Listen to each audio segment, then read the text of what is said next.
लागेला सुहावन मूरतिया हो, चम चम चमके सूरतिया हो। लागेला सुहावन मूरतिया हो, चम चम चमके सूरतिया हो।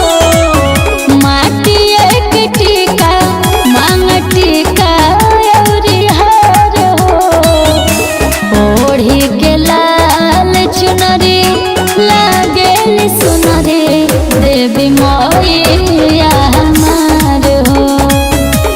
ओढ़ी के लाल चुनरी लागेल सुनरी देवी मैया हमार हो।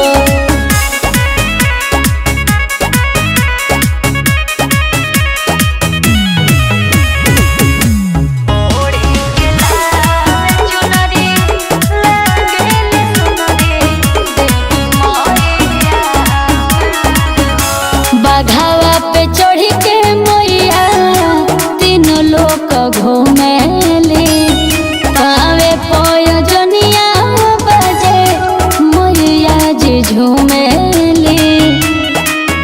सारा जग के करेली रखवाली हो, माई घर घर में पूजाली हो।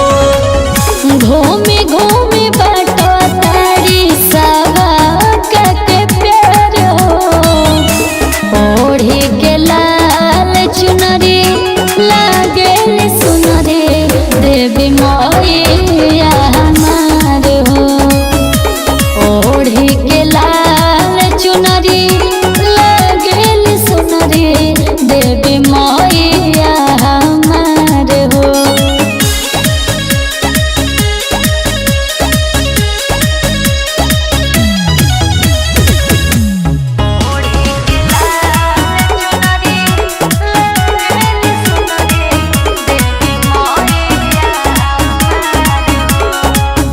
गादा तीर सूल हाथे शोभे तलवारवा हो, माथे पर मुकुटवा चमके गले में हरवा हो।